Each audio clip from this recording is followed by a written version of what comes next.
এই ছোড়াটা গ্রামে ছিল না, গ্রামটা সুস্থ শান্তিভাবে মানুষগুলো বাস করছিল। যেদিনকে ও কেরালা থেকে বাড়ি এসে সেদিনকে আমাদের কারো না কারো মনে সন্দেহ হয়েছে যে ও আবার গ্রামে কিছু না কিছু একটা দুর্ঘটনা ঘটাবে। তা হ্যাঁ, সত্যি করে ঘটিয়ে দিলি ও।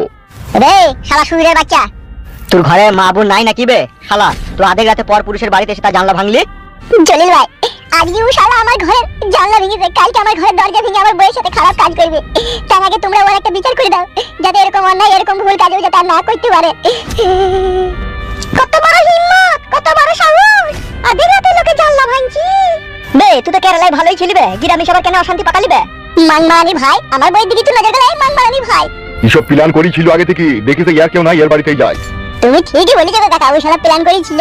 প্ল্যান গাড়ে ভরে দেবো, দেখ না কোনি। তোমরা শোনো, এর একটা ব্যবস্থা না করলি ই কিন্তু একে যদি ছেড়ে দেওয়া হয় ই কিন্তু ফের পুনরায় এরকম কাজ করবো।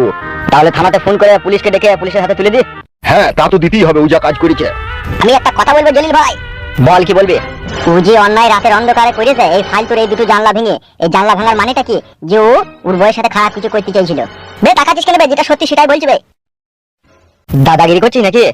বইলা জলিল ভাই, এই শালা আমার বউয়ের পা ধরে শুধু টেনেছে রাত্রিরে।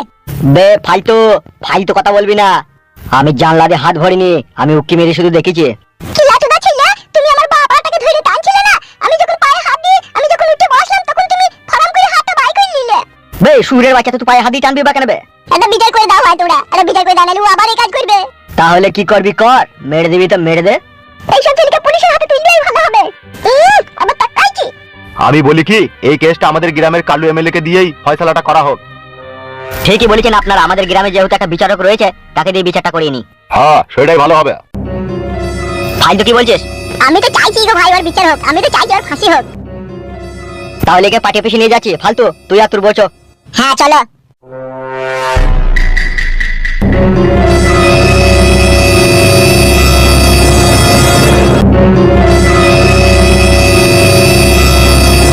মরুভূমি।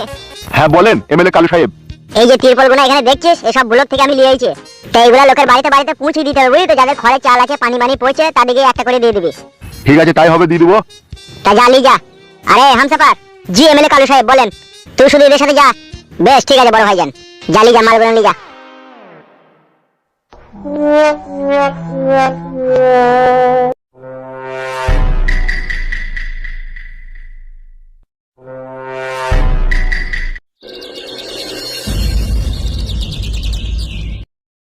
এমএলএ কালুয়া সাহেব, আপনার মতো একটা কঠিন বিচারক আমাদের গায়ে থাকতে কি করে এরকম দুর্ঘটনা ঘটতে পারে? এই হারামখোরের বাচ্চা হারামখোর কালকে যে কাজ করেছে, এই কাজের জন্য গ্রামের মানুষজন রাত্রি জানলা খুলে শুতেও ভয় করছে। তা এর জন্য আমরা একটা আপনার কাছে নির্দিষ্ট বিচার চাইতে এসেছি। কি কি করেছে কি ও? কালকে রাত্রিরে ভাত না খেয়ে আমি আর আমার বউ শুয়ে শুয়ে গল্প করছিলাম। আমার বউ বলল গো অনেক রাত হয়ে গেছে, কালকে সকালে আবার কাজে যাবে, তাই শুয়ে পড়ো। আমরা দুজনে শুয়ে পড়লাম। তার কিছুক্ষণ পরে দেখছি এই শালা কুকুরের বাচ্চাটা আমার বাড়িতে এসে যে আমার জানলা দিয়ে উকি মারছে। উকি মারার পরে তখন মাথাটা নিচু করে লুকিয়ে গেল, আমি তাও দেখছি। দিয়ে আমি হয়তো ভাবলাম যে মনে হয় অন্য কেউ হবে, হয়তো কে কি জানি। দিয়ে আমরা আবার দুজনে শুয়ে পড়লাম। কিছুক্ষণ পরে দেখছি দুটো জানলাতেই ভেঙেছে ও। দিয়ে আমার বইয়ের পায়ে হাত দিয়ে সুড়সুড়ি দিচ্ছে আর পায়ের আঙুল ধরে টানছে। আরে শালা, আমার বউ তখন ধুরমুর করে উঠে পড়ে বসে বসে ওকে কে গো। তারপরে বাইরে বেরিয়ে দেখছি এই শালা বৈদ্যুর বাচ্চা বৈদ্যু। তখন আমি হাত দিলাম আর পাড়ার লোকগুলো সবাই দৌড়ে এলো, দিয়ে ওকে সেই রাতেই বেঁধে রাখলো। সবাই ওকে পুলিশের কাছে তুলে দিতে চাইছিল। সেই সময় জলিল ভাই বলল কেন এখন পুলিশের কাছে দেওয়ার দরকার নেই, আমাদের গ্রামের তো বিচারক আছে এমএলএ কালু সাহেব, তার কাছে লিগেই বিচার চাইবো, সেই জন্য আপনার কাছে নিয়ে আইছি আমরা ওকে। এই বল বেটা, এখানে আয়। কি ব্যাপার কি রে? সুখে খেতে খেতে তোকে ভূতে কিলুই ছিল নাকি? শুনেন কালুয়া সাহেব, যা কিন্তু রটে তা কিন্তু ঘটে না। মানে কি বলতে চাচ্ছিস কি তুই? ফালতুর বইয়ের সাথে আগে থেকে আমার রিলেশন ছিল, ওর সাথে আমার একটা ভালোবাসার সম্পর্ক, তাই ওর সাথে আমি অন্ধকার রাত্রে দেখা করতে এসেছিলাম। ইরি বাবা রে, কি মিছ কথা বলবো তোমার রানীর ভাই তুই? এমএলএ কালুয়া সাহেব, ও মিথ্যা কথা বলছে, আমার সাথে ওর কোনো সম্পর্ক নেই। কেন মিথ্যা কথা বলছো রূপা সবার সামনে? যেটা সত্যি আমি সেটাই বললাম। বে মানমানি ভাই, কেন তুমি মিথ্যা কথা বলছিস? যেটা সত্যি কথা সেটা বল কেন বে? তুই রাতে জানলা ভাঙতে এসেছিলি শালা হারামি, আমার বোকার সাথে ভাত করেছিস শালা, তুই তো শালা নেড়া টাগলা, শালা মাথায় চুল নাই, তোর সাথে ভাত করবে আমার বউ? এই শালা মানমানি ভাই, কথাতে কি বলে জানিস তো ফালতু? পীড়িতের পেতনি ভালো। আমার মাথায় চুল নাই তা কি হয়েছে? তোর বউ এটাই আমাকে পছন্দ করেছে। বউ গো শোনাবো, তুই শালা কি বলছিস এইসব? তুই একদম মিথ্যা কথা বলছিস, ওর সাথে আমার কোনো সম্পর্কই নেই, ওকে আমি চিনিই না। ও কেন যে এরকম মিথ্যা কথা বলছে তা আমি বুঝতে পারছি না।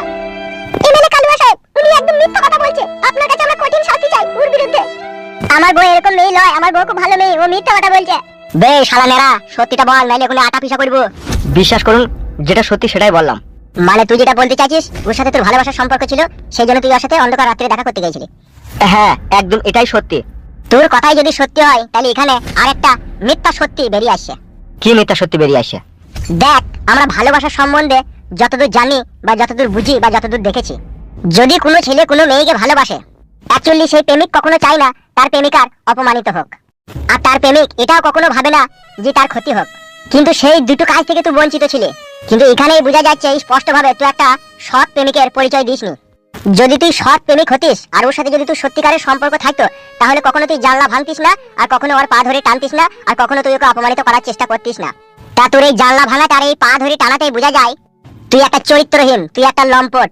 তোর মতো ছেলের কাছে মা বোনদের কোনো ইজ্জতের দাম নাই, তাই আমার কাছে তুই একটা ঘোর অপরাধী। মারবো? আপনি বলেন তাই মেরে মুখ ফাটিয়ে দিচ্ছি। দেখেন, যদি মানুষকে মেরি যদি সব সমস্যার সমাধান হয়ে যেত, তাহলে দেশের আইন কারণ বলে কিছু থাকতো না, খালি মানুষ অপরাধ করতো তাকে মারতো। আর সে বুঝলি তো কিছুই তো হবে না, খালি দুঘা মাইরে তো দিবে, তো মার খাই খাবো, এটা আবার করবো। কিন্তু আমি যেকে মারবো না, মারের থেকেও কঠিন মার দেবো ওকে। আমি চাই কালুয়া সাহেবকে একটা বড় ধরনের সাজা দেন, যাতে এই কাজ আর না করে। বেশ ঠিক আছে ফালতু, তুমি একটু চুপ থাকো। করে আমার দিকে টাকা। এই কালু এমএলএর মূলের আদালত থেকে 309 ধারা অনুযায়ী তোর শাস্তির কথাটা একবার শুনেলে। তুই রাতের অন্ধকারে যে অপরাধ করেছিস সেই অপরাধের সাজা হিসাবে তোকে 2,80,000 টাকা জরিমানা করা হলো। আমার আদালতে 2,80,000 টাকা এই টেবিলের উপরে রেখে তবে তুই বেকসুর খালাস পাবি। কি বলছেন আপনি? এটা তো অন্যায়, এটা তো সম্পূর্ণ অবিচার। সুরের বাচ্চা, এটা অন্যায়, এটা অবিচার। আর তুই যে অন্ধকার রাতে লোকের জানলা ভেঙে লোকের বইয়ের পা ধরে টানতে গেছিলি, সেটা সুবিচার ছিল লাইবে? মেরা কথাটা কানে ঢুকেছে তো তোর? না কোনো জায়গায় আটকে গেলি বল, স্ক্রু ড্রাইভার করে খুঁচি ভিতর দিয়ে ভরে দেবো। আমি 2,80,000 টাকা কোথা পাবো? তা তুই টাকা কোথা পাবি সেটা তুই জানিস? আর যদি বলিস না আমি টাকা দেবো না, আমি তো এখানকার এমএলএ, আমি থানাতে যা বলবো সেটাই হবে। আমরা সবাই মিলে একটা দরখাস্ত লিখবো, আর সেই দরখাস্ততে লেখা থাকবে ফালতু বাড়িতে ছিল না, ফালতুর বউকে হাত পা বেঁধে জোর জবরদস্তি করে রেপ করেছে এই মেরা। এইটার জন্য সরকারের কাছে আমরা বিশেষভাবে আন্দোলন করব, তোর ফাঁসি হোক। আর আমি একজন এমএলএ, আর গ্রামের লোক আমার সাপোর্ট করবে, আর এর জন্য তোর ফাঁসিও হয়ে যেতে পারে। চিন্তা ভাবনা তোর 2,80,000 টাকা দিয়ে আমাদের কাছ থেকে বেকসুর খালাস পেতে চাস, নাকি ফাঁসির দড়ি গলায় পরিয়ে জীবনকার মতো মৃত্যুর স্বাদ গ্রহণ করতে চাস? যেমন কর্ম তেমন ফল, ঠিকই দিছে। হ্যাঁ ফালতু নো সাউন্ড। সামান্য একটু জানলা ভাঙার লেগে একটু পায়ে হাত দিয়ে টানার জন্য আমার এত বড় সাজা? ওইসব আমরা শুনতে চাই না। তুই পাপ করেছিস, তাই আমার মনের আদালতে তোর রায় আমি দিয়ে দিয়েছি, হয় বাঁয়ে না হলে ডাইনে, দুটোর মধ্যে একটা রাস্তা তোকেই খুঁজতে হবে। এটা তো সম্পূর্ণ অন্যায় ভাবে বিচার করলেন এমএলএ কালুয়া সাহেব। আমি আর কোনো ন্যাকা কান্না শুনতে চাই না। 3 মিনিটের মধ্যে আমি স্ট্যাম্প মেরে ফাইল একদম ফাইল করে দেবো।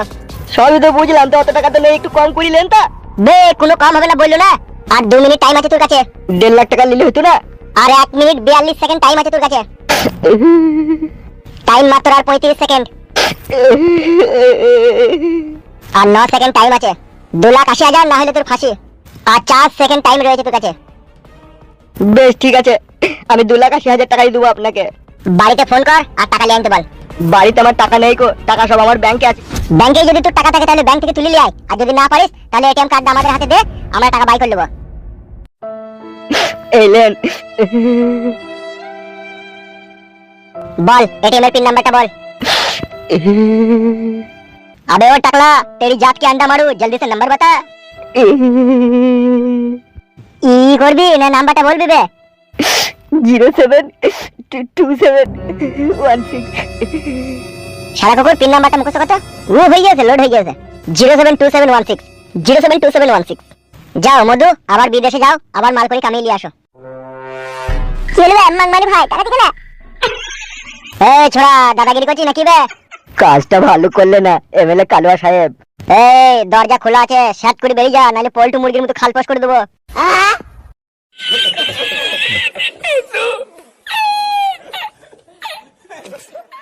এমএলএ কালুয়া সাহেব, এটা কিরকম বিচার করলেন?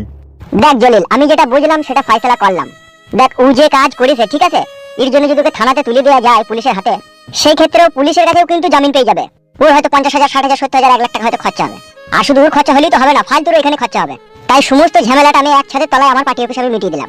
ফালতুর যে দুটো জানলা ভেঙেছে তার ক্ষয়ক্ষতি, ফালতু কোনো 1 মাস রাস্তাতে বেরোতে পারবে না, যেহেতু ফালতুকে লোকে দেখলে একটা অন্যরকম কথা বলবে। আবার ফালতুর বউ যদি পাড়ার ভিতর দিয়ে বের হয়, মেয়েগুলা দেখলেও একটু টিটকিরি মারবে, সেখানে ফালতুর বউয়ের খারাপ লাগবে।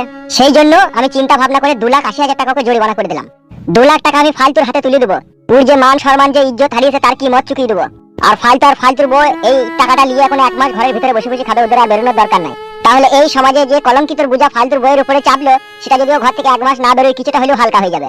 সত্যি করে কালু ভাই, আমি 2 লাখ টাকা পাবো? হ্যাঁ পাবি পাবি। ভালোই হবে ভাই, আমি এই 1-1.5 মাস কাজ হয়নি তো, আমার সংসারে খুব টানাটানি চলছে। এই ধর এটিএম কার্ডটা ধর, আর টাকাটা এটিএম বুথ থেকে তুলে নিয়ে আয়। তাড়াতাড়ি যা, দেরি করিস না।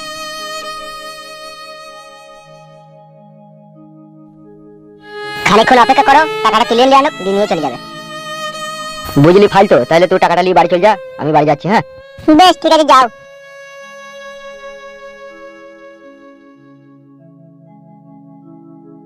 ও কালু ভাই বল। বলছি ওই লোকটা আর আমার জানলা ভাঙবে না তো? খেপা, পয়সার মার বড় মার। ও 2 বছর 3 বছর করে যে মেহনত মজদুরি করে এই টাকাটা ও জমিয়েছে, সেই টাকাটা ওর এক চিলিকেই চলে গেল। এটা একটা ওর ভিতরে হাই পস্তানি শুরু হয়ে গেছে দেখা। ও লোকে জানলা ভাঙা তো দূরের কথা, কারো জানলা দিকে তাকাবেও না ও। হ্যাঁ ঠিকই বলেছেন কালু সাহেব, ও আসুক দিয়ে টাকা নিয়ে বাড়ি চলে যাবে। বেশ ভাই বেশ, ঠিক আছে ঠিক আছে।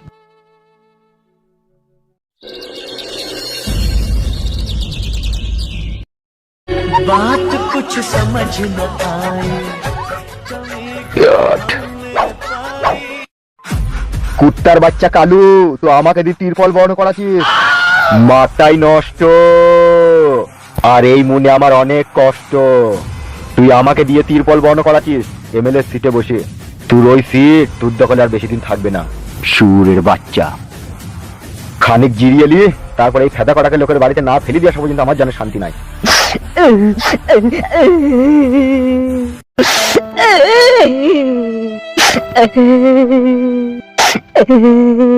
আগুন আছে ভাই তোমার কাছে? কি ব্যাপার, কি কাঁদছিস কেন? বিশাল একটা সর্বনাশ হয়ে গেল। সর্বনাশ মানে? কিসের সর্বনাশ বে? এমএলএ কালু সাহেব 2,80,000 টাকা আমাকে জরিমানা করলো। কি কি বললি তুই? যা বলছি ঠিকই বলছি। আমাদের এমএলএ কালু সাহেব তোকে জরিমানা করলো, কিসের লিখবে? বাড়াই আমি এই 2-4 দিন হইলো কেরালা থেকে বাড়ি আইছি। রাত্রে একটু মনটা খিচিবিচি করছিল, একটু উলুক ভুলুক করার লেগে। আচ্ছা তাই নাকি? হ্যাঁ, বাড়ির পাশে একজনের বাড়ি গিয়েছিলাম, জানলা দিয়ে উকি মেরেছিলাম আর একটু জানলা ভেঙেছিলাম বলে আমাকে এমএলএ কালু সাহেব পার্টি অফিসে নিয়ে গিয়ে 2,80,000 টাকা জরিমানা করে দিল। তাই নাকি? মিথ্যা কথা না সত্যি কথা বে? সত্যি করে বলছি গো কাকা। দিয়ে টাকাটা কে নিল তোর কাছ থেকে? ওই তো কালুয়া সাহেব নিল, আমার এটিএম কার্ড থেকে নিয়ে নিল আর পিন নাম্বার নিয়ে নিল। সুরের বাচ্চা কালু, দুদিন এমএলএ সিটে বসতে না বসতে জনগণের পুঙ্গাতে বাঁশ ভরা শুরু করে দিলি। একবার আজোড়া ফেলে দিয়েছে। তোর সাথে গোপনে আমার কিছু সামথিং কথা আছে। আর কথা বলি কি হবে, আমি কাল কেরালা চলে যাবো। ওই জন্যই বলে শালা মূর্খ। কেরালা যাবি, দি কেরালা থেকে 2 লাখ কামিয়ে আনবি, আবার কারো বইয়ে সায়া ধরি টান মারবি, যাবার তো তোকে জরিমানা করে ওটাও নিয়ে নেবে। আর তুই খালি বিদেশ থেকে টাকা ইনকাম করে আনবি আর তোদের কালো এমএলএ কে দিয়ে দিবি নাকি? বুকা চুদা অবুঝের মতো কাজ করি না। তাইলে কি করবো মারা? চারিদিকে লুটপাট, হাহাকার, অসহায় মানুষের চিৎকার। সূর্যটা ঢেকে গেছে আঁধারে, ভরে গেছে হিংসা অপরাধ। চাই আজকে তার প্রতিবাদ। ঘরে ঘরে মা ভাই বোন যে কাঁদে, ধুলাই লুটিয়ে পড়ে শৃঙ্খলা। পুবা যেন তার যেন নীরব দর্শক, আইন হয়ে গেছে অবলা। রক্তের দাম আজ কমে গেছে তাই। মাথায় কিছু ঢুকলো রে? ঢুকিছে, তুমি যেটা বলতে চাইছো। কিরকম করে ঢুকলো? ও মাই পাম্পিং, হ্যালো হানি বানি, টক টক।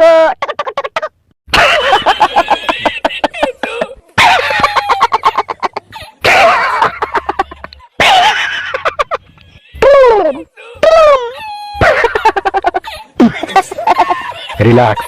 তোর নামটা যেন কি? আমার নাম হচ্ছে টাগলা বাবা। বাহ, খুব সুন্দর নাম তোর। তোকে কেরালা যেতে হবে না, তুই আমার সাথে থাকবি। ওই 2,80,000 টাকা তুই আমার কাছে নিয়ে নিবি, আর তোকে আমি ডেলি একটা করে মাল খাওয়াবো। সত্যি করে? উড়ি উড়ি। হ্যাঁ সত্যি করে। এখন এই তিরপলটা মাথাইলে তুই একজনের বাড়িতে দিয়ে আসি, তুই আমার সাথে থাকবি। ঠিক আছে।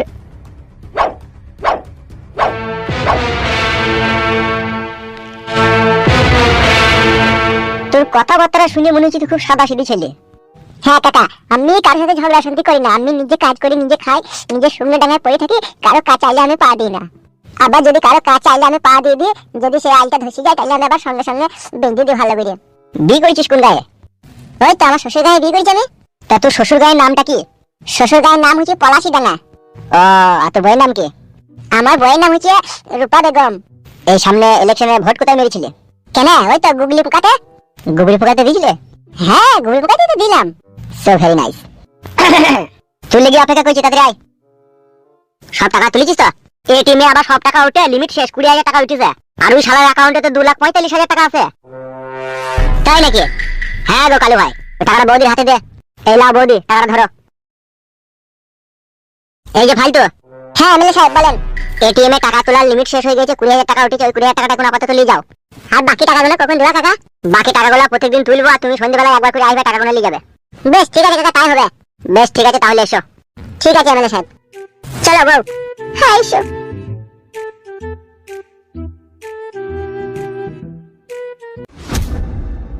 শোন সাদা কুকুর, বলেন। টাকাগুলো আস্তে আস্তে সব এটিএম থেকে তুলে নিবি, ঠিক আছে? হ্যাঁ তা তো তুলবই। 2,40,000 টাকা আছে বলিস, তাহলে ওদিকে কত দেবো রে? 41 আর 1 লাখ আমাদের ক্যাশ কাউন্টারে থাকবে মাল ফাল খাওয়ার লিগে। হ্যাঁ সেটাই করতে হবে মনে হচ্ছে। করতে হবে মানে করবো তো। আপনি এমএলএ হয়েছেন, আর এই চিট ফান্ড ব্যবসার প্রথম উপার্জনের টাকা দিয়ে দিলে কি করে হয়? নিজের কাছে কিছু রাখতেও তো হয়। সে ঠিক আছে, সে ঠিক আছে। বলছি ভোট তো হয়ে গেল, আর কদিন? একদম চিন্তা করো না, আজকে সন্ধ্যেবেলায় তুমি আমার সাথে দেখা করবে। আর এখানে 6টা তিরপল আছে, এই তিরপল 6টাকে তোমার মেয়েকে বলো তো ঘরে রাখতে। তুই বললি কি করবো? আমাকে কালু বলেছে লোকের বাড়িতে বাড়িতে তিরপল গুনা দিচ্ছি, আমি আর কারো বাড়ি যেতে পারছি না, তোমরা নিয়ে নাও। বেশ ঠিক আছে, থাকলে নেবো। আর মনে করে আজকে সন্ধ্যেবেলায় দেখা করবে, ঠিক আছে? আজকে ফাইনাল কথা বলে নেবো। ঠিক আছে। রঙ্গিলা, এই রঙ্গিলা, কি হইলো মা? আবে তিরপলগুলো ঘরে লিখে রাখ তো। কাদের তিরপলগুলো? ও তোর কাকা আমাদের জন্য নিয়ে এলো। মরহুমে, কি হইলো বে? এই মেয়েটা কে গো? এইটা আমার নিজেদের মধ্যে বকিস না। Hi sweetheart, how are you? কি চুলটা বা? মাই নেম ইজ কাগলা বাবা। চুপ বে, ফাঁকা কপালি ছুড়া।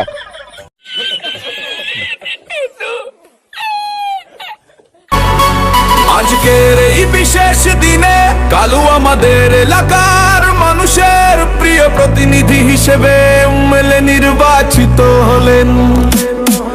আজকের এই বিশেষ দিনে কালু আমাদের এলাকার মানুষের প্রিয় প্রতিনিধি হিসেবে এমএলএ নির্বাচিত হলেন। তার অটুট পরিশ্রম, জনগণের প্রতি নিরন্তর প্রতিশ্রুতি এবং এলাকাবাসীর অগাধ ভালোবাসার ফলস্বরূপ আজ তিনি এই মর্যাদাপূর্ণ পদে অভিষিক্ত হয়েছিলেন। এখন থেকে কালু আমাদের এলাকার উন্নয়ন, নাগরিকদের সমস্যার সমাধান এবং তাদের কল্যাণের জন্য নিরলসভাবে কাজ করবেন। তার নেতৃত্বে আমরা আশা করি আমাদের এলাকা আরো সমৃদ্ধ এবং উন্নত হবে।